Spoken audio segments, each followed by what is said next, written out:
All right, fastest 15 minutes on social media, fastest 15 minutes on the internet, fastest 15 minutes anywhere. And I dare you to run it with me. But no, it's not really like that. I want to talk about something that, after my observations of social media, and I observed a lot of stuff. And then I went back and I looked at the analytics from everything, from all the moves that I made. And there was one thing that was a common denominator. Like people under the age of 25 um, just don't get the message, or don't get my message, or don't get a lot of the messages out there because they're kind of like, they feel like they're entitled, kind of stuck in their ways, not really trying to do anything. But something that I did come in line with is that I developed my inner Don King, right?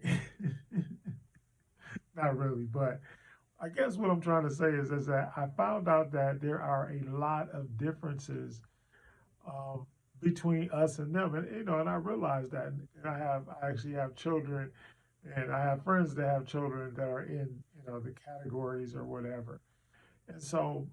Um, in the different generations, and I don't know personally enough about all of this stuff.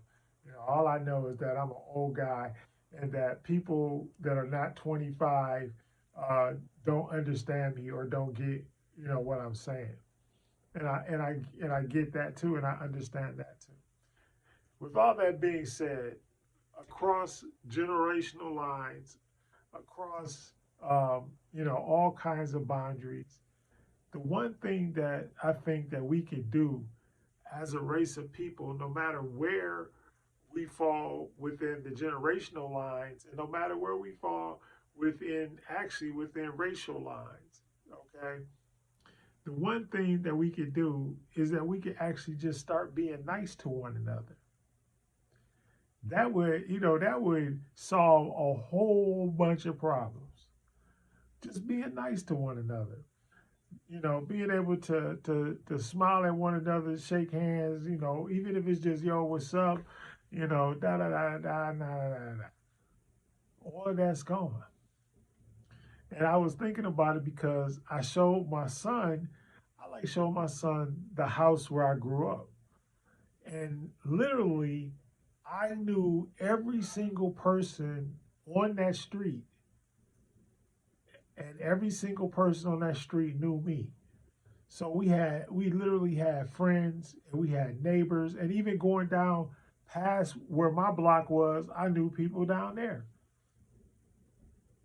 And I knew people like going across the main road, 7 Mile Road, I knew people on the other side of 7 Mile Road. Because what? Because some of them I went to school with, and then some of them I played ball with, or there was always some type of connection. But now we have no connection. So the thing about it was, so when you saw somebody that was out of place in your hood, you just knew that, hey, look, this dude right here, he ain't really from around here. So then everybody would kind of like check, hey, Miss So and So, do you know so and so, or do you know this guy walking? I mean, it was even like that. Do you know this guy walking down the street? He come from 7 Mile going to Cambridge and up to Outer Drive on his way, towards 8 Mile Road.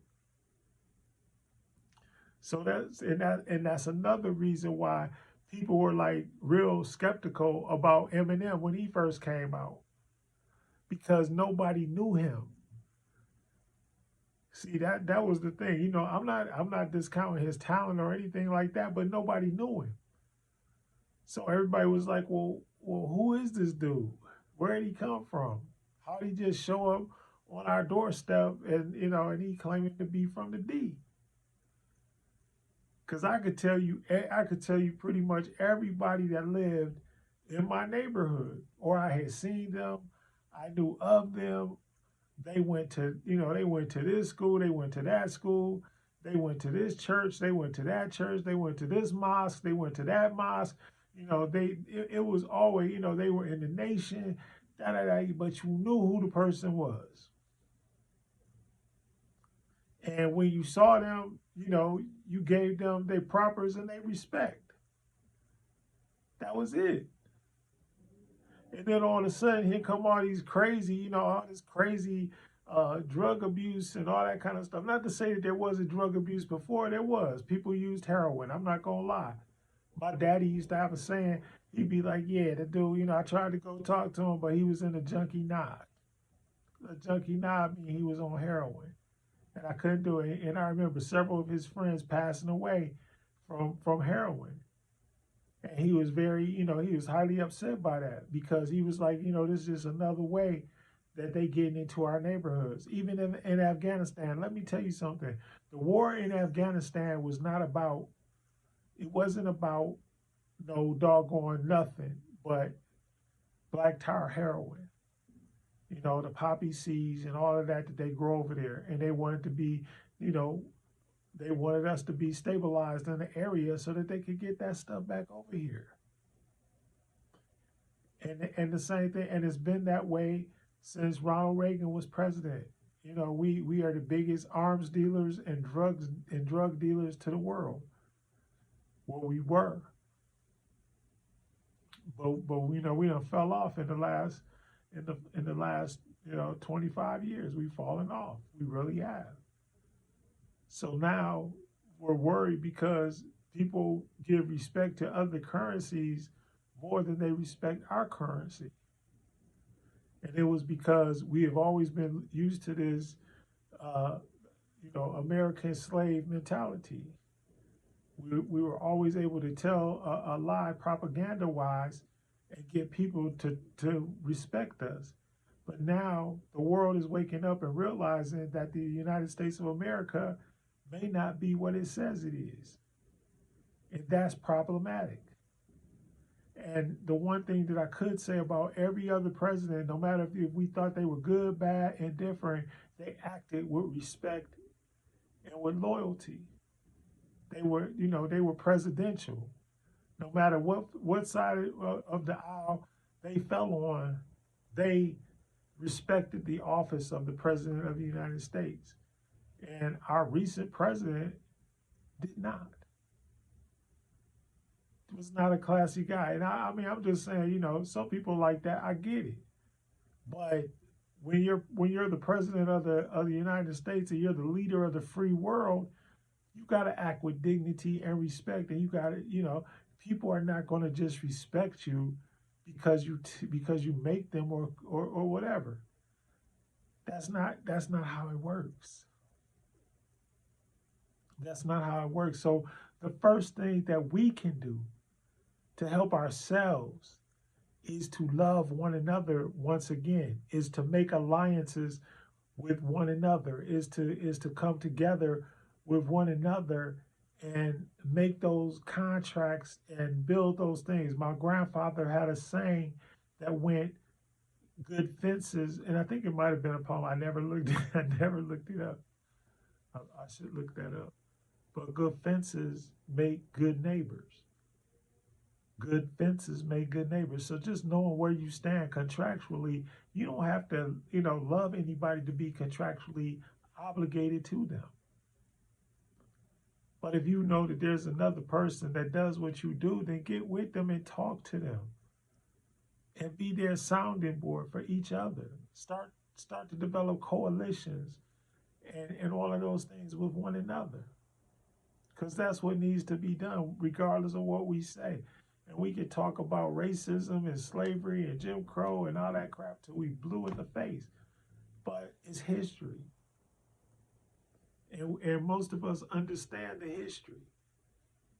So, but we still have to move beyond that history, and we still have to build America.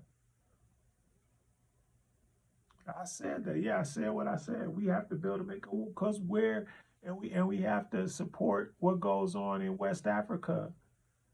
And we have to support what happens with indigenous people. And yes, we have to support what goes on with, the the people who are here that are not like us, meaning immigrants, meaning the I'm trying to make sure I don't mess this up. The LGBTQ plus community.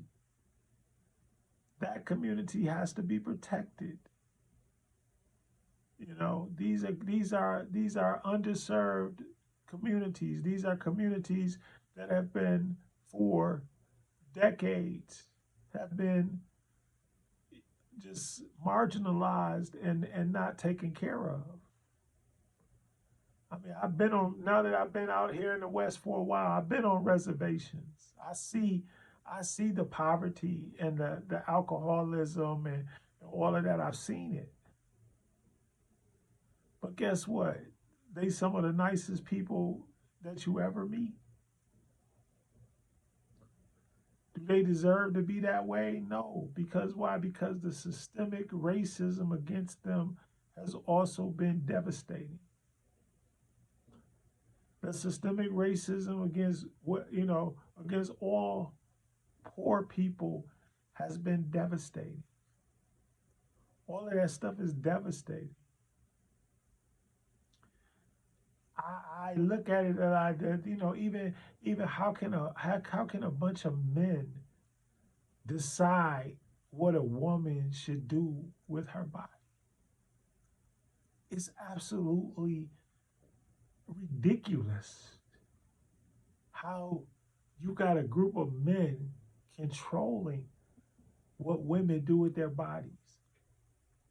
And the difference between what goes on now and what used to go on is that people used to fight so that people could get rights, not to take people's rights away. That's what this country used to be about. So that people could have certain unalienable rights to life, liberty, and the pursuit of happiness. This country ain't never been about God. Not that God that you're thinking about. That's not what this country has ever been about. It has never been about what you think it's about. It's about the money. And I get that. That's not, it's a capitalistic country. Come on, y'all. Democracy be damned if we can make more money. You know, it's a republic.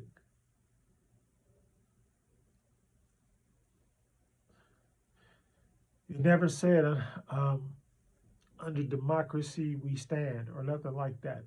That was never the charge forward. The charge forward was we are about white male landowners and business owners. That's who we're about. The government of defense, not generator, operator, destroyer. Well, part of that though. And you have to read it so that do your own research. I'm not going to sit here and try to make you understand those things. But in the real time world, everything that's being up here real time. The bottom line is we need to make friends with one another first, because that's our strength. And all of this stuff that people, this cancel culture stuff, people canceling their relatives and their friends and all that, that's the most ridiculous thing ever. So when you get yours and you sitting in the palace, who's gonna be your loyal subjects? Since I'll put it in king language, king and queen language, right?